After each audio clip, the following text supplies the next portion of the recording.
எப்படியாவது சத்தியத்தை ஏற்றுக்கொண்டிருக்கக்கூடிய நம்ம இந்த சத்தியத்தை சொன்னா வீட்டை இடம் கிடைக்காது, வீட்டை கூட வைக்க மாட்டாங்க, சொத்து சுமணம் வராது, பங்கு போடும்போது அத்தான மக்களுக்கு இதெல்லாம் நம்ம யோசிக்க மாட்டோம்.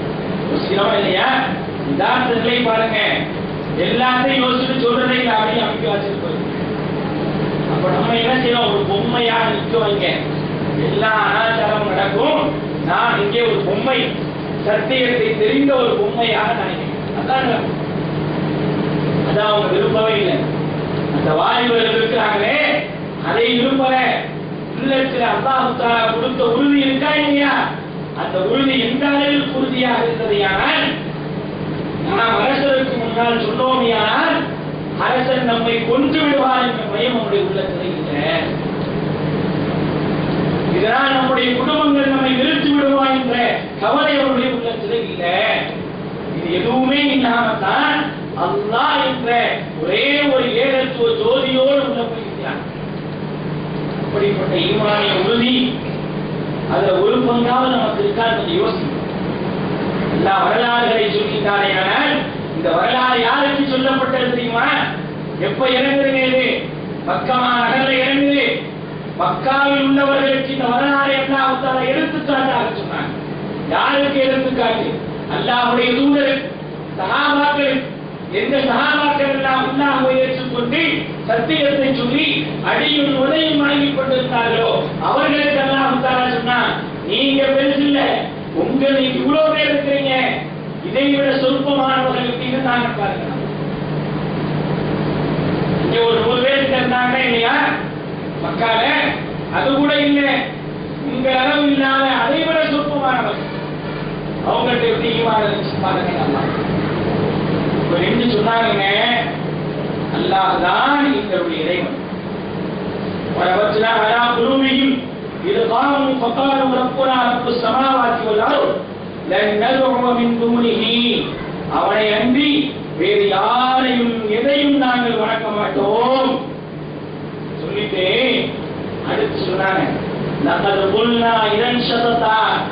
வார்த்தைக்காக சொல்லல, வார்த்தைக்காக நம்ம சொல்லுவோமே குர்ஆன் ஹதீஸ், குர்ஆன் ஹதீஸ், குர்ஆன் ஹதீஸ், இதெல்லாம் என்னங்க வார்த்தை தான் செயல்ல இருக்கு.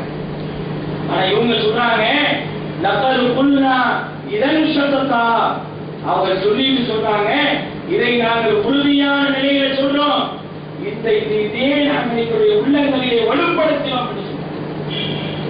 நாங்க பேருக்காக சொல்லல, எங்களுடைய உள்ளம் இதில் தான் இருக்கு, இந்த சத்தியத்தில் தான் இருக்கின்றது, இதிலிருந்து நாங்கள் பிசகவே மாட்டோம் சொன்னாங்க. அதுதான் ஈமானிய உறுதி. அல்லாஹ்வை ஏற்றுக்கொண்டோம் என்று சொன்ன பிறகு ஈமானிய உறுதி நமக்கு இருந்ததையானால் தான் நம்மளால சத்தியத்தை பொருத்தத்தை சொல்ல யார்கிட்டையும் சொல்ல முடியும்.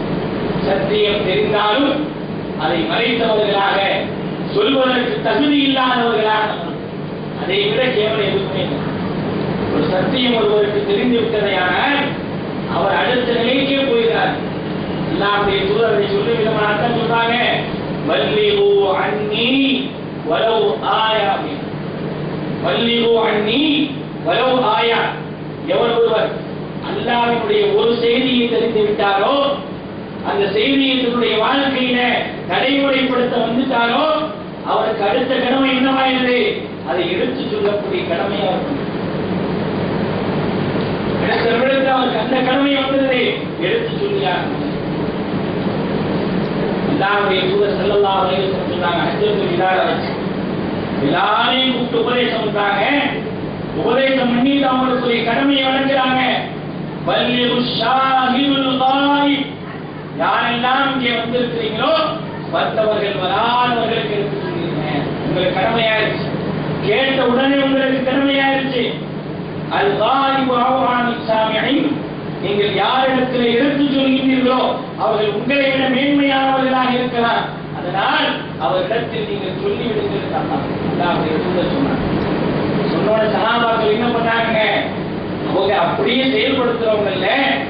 சஹாபாக்களை பொறுத்தவரை அல்லாஹ்வுடைய தூதர் சொல்லிட்டு அப்படியே நடைமுறைப்படுத்திடுவாங்க. இவ்வளவு ரலியல்லாஹு சொல்றாங்க, எங்களுடைய வாகனத்தை நாங்கள் திருப்பினோம், எங்களுடைய வாகனத்தை நாங்கள் திருப்பினோம், அந்த வாகனம் எந்த திசையை நோக்கி சென்றதோ அதன் பக்கம் நாங்கள் சென்று கொண்டே இருந்தோம். எதுக்காக? அல்லாஹ்வுடைய மார்க்கத்தை சொல்வதற்கு. எதுக்காக போனோம்? அல்லாஹ்வுடைய மார்க்கத்தை சொல்வதற்காக கட்டளையிட்டதின் காரணமாக நாங்கள் சென்றோம். அந்த நேரம் நம்ம பெற வேணாமா? எவ்வளவு விஷயங்களை தெரிந்தும் நடைமுறைப்படுத்திய நிலை இருந்தும் அதை நடைமுறைப்படுத்தாம தவறுகளை சுட்டி காட்டாத ஒரு நிலையில இருக்கிறோம்.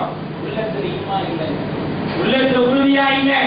அல்லாஹ் என்று சொன்னால் அது உறுதியாக நம்முடைய உள்ளத்தில் பதிவு செய்யப்பட்டிருக்க வேண்டும்.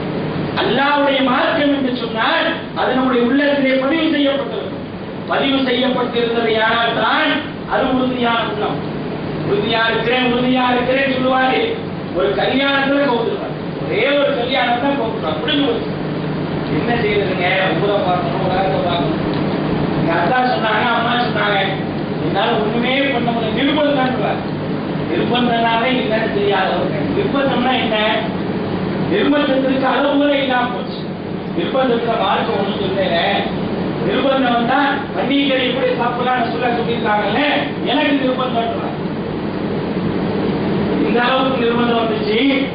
அம்மாவுடைய ஆசிரியருக்கு போன நிர்பந்தம் வந்துச்சா? அம்மாவுடைய ஆசிரியருக்கான இல்லையா? அவருக்கு அந்த மாதிரியான நிர்பந்தம் வந்துச்சு. என்ன வந்துச்சு? அம்மாவுடைய ஆசிரியர்கள் அவர்களுக்கு அல்லாஹ்வை ஏற்றுக்கொண்ட ஒரு குடும்பம். யாசிர், சுமையா, அம்மா, தாய், தந்தை, மகன், 3 பேரும் இஸ்லாத்தை ஏற்றுக்கிறார். ஏற்றுக்கொண்ட ஒரே காரணத்திற்காக 3 பேரும் கொடுமைப்படுத்தப்பட்டாங்க. சாதாரணமான கொடுமைகளா இல்லை. அல்லாஹ் அக்பர். ஒரு பெண்மணியினுடைய ஈமானிய உறுதியை அல்லாஹ் தஆலா கண்கூடாக எடுத்துக்காட்டியது, சஹாபாக்களுக்கு எடுத்துக்காட்டியது யாரை? சுமையா ரலியல்லாஹு அன்ஹா. சுமையா ரலியல்லாஹு அன்ஹாவை மறந்தாச்சு. நம்ம வீட்டுல நிறைய பேருக்கு சுமையான பேர் வைக்கிறோமா? லேட்டஸ்டா ஏதாவது 10 பேர் சொல்றதே போதும். லேட்டஸ்ட் நேமா வேணுமா? ஏதாவது சஹாபாக்கள் பேர் ரொம்ப பழசா இருக்கேன். எதுக்காக சொல்றோம்? இப்படி எல்லாம் வைக்கும் பொழுதுதான் ஒரு ஈமானிய உறுதி நமக்கு தெரியணும். ஒரு சுமையா என்று கூப்பிடும் போது சுமையா ரலியல்லாஹு அன்ஹா கண்ணுக்கு வரணும். ஒரு யாசிர் என்று சொல்லும் பொழுது யாசிர் ரலியல்லாஹு அவர்கள் ஒட்டகத்தினுடைய 2 திசையிலே ஒட்டகம் நிப்பாட்டப்பட்டு ஒவ்வொரு திசையினுடைய ஒட்டகத்தில் ஒவ்வொரு கால் கட்டப்பட்டு கேட்டார்கள், யாசிரே, உன்னை நாங்கள் இப்பொழுது கொல்ல போகின்றோம், நீ ஏற்றுக்கொண்டு இருக்கக்கூடிய கலிமாவை விட்டு விடுகின்றாய். யாசிர் சொன்னார், கிழக்கு திசையில் ஒரு பக்கம், மேற்கில் ஒரு பக்கம் 2 ஒட்டகங்கள் இப்படி நிற்கின்றன. விரைவாக செல்லக்கூடிய ஒட்டகங்கள். அப்படி விரைவாக செல்லக்கூடிய ஒட்டகங்களிலே ஒரு உட்கார்ந்து காத்துக் கொண்டிருக்கின்றார். யாசிர் ரலியல்லாஹு அன்ஹுடைய கால்கள் கட்டப்பட்டிருக்கின்றன. அப்பொழுது யாசிர் சொன்னார், அவருக்கு எது ஞாபகம் வந்தது தெரியுமா? அவர்கள் கொடுமைப்படுத்தப்பட்டுக் கொண்டிருக்கும் போது ஒரு முறை அல்லாஹ்வுடைய தூதர் வந்தார்கள். வந்து சொன்னார்கள், இஸ்பிரு யா யாசர், யாசருடைய குடும்பமே பொறுமையாக இருங்கள், உங்களுக்கு சொர்க்கம் காத்துக் கொண்டிருக்கிறது. அதுதான் அவருடைய கண்ணுக்கு முன்னால் இருந்தது. சொன்னார், உன்னை நாங்கள் இருகூறாக பிளக்கப் போகின்றோம் என்று சொன்ன உடனே யாசிர் உரக்க சொன்னார், அல்லாஹ் அக்பர். சொன்ன அடுத்த மாத்திரத்தில் ஒட்டகங்கள் ஓட்டப்பட்டன. ஒட்டகங்கள் ஓட்டப்பட்ட நேரத்திலே யாசிர் அவர்கள் இருகூறாக பிளக்கப்பட்டார். 2 ஊராக பிளக்கப்பட்டு அங்கே ஷஹீதாக்கப்படுகிறார்கள். அல்லாஹ்வுடைய மார்க்கத்திற்காக. சுமையா ரலியல்லாஹு அன்ஹா அதே போன்று மிரட்டப்படுகின்றார்கள். மிரட்டப்பட்டு சொன்னார்கள், மர்மஸ்தானத்திலே அம்பை எய்து சுமையா ரலியல்லாஹு அவர்களை கொடுமையான முறையிலே கொண்டார்கள். இதையும் பார்க்கின்றார். தாயும் தந்தையும் தனக்கு முன்னால் கொல்லப்படக்கூடியவர்களை இதை பார்த்தவுடனே ஒரு சிறுவன் என்ற அந்த ஸ்தானத்திலே அம்மா ரலியல்லாஹுடைய உள்ளத்திலே சற்று கலக்கம் ஏற்பட்டது. அப்பொழுது நாம் அளவிலே சொன்னார், இப்பொழுது நீ என்ன சொல்கிறாய் என்று கேட்டவுடனே உறுதுணைக்கு யாருமே இல்லாத அந்த நேரத்திலே நான் அளவில் சொன்னார், நான் அல்லாஹ்வுடைய மார்க்கத்தை விட்டு விடுகின்றேன், முஹம்மதுடைய மார்க்கத்தை விட்டு விடுகின்றேன் என்று சொன்னார். உடனே அம்மா ரலியல்லாஹு அன்ஹா உடனே என்ன செய்தார் தெரியுமா? நேரா ஓடி வர தாருல் அர்கமை கட்டுகின்றார். தாருல் அர்கமை கட்டுகின்றார். இரவு நேரத்திலே வந்து தட்டுகின்றார். அல்லாஹ்வுடைய தூதரே, யா ரசூலல்லாஹ், யா ரசூலல்லாஹ் என்று தட்டுகின்றார். உள்ளே வந்தவுடனே கதறுகின்றார், அல்லாஹ்வுடைய தூதரே, நிர்பந்தத்தின் காரணமாக உங்களுடைய மார்க்கத்திலிருந்து நான் வெளியே வந்து விட்டேன் என்று சொல்லிவிட்டு நான் காபிராகிவிட்டேனா, நான் இறைமறுப்பாளனாக ஆகிவிட்டேனா, எனக்கு சொல்லுங்கள் என்று கேட்டு கதறினார். உள்ளத்தில் ஈமான் இருக்கின்றது, வா எனவே சொன்னார். நிர்பந்தம் இதல்லவா நிர்பந்தம்? தாயும் தந்தையும் தன் கண் முன்னால் கொடூரமான முறையிலே கொல்லப்பட்ட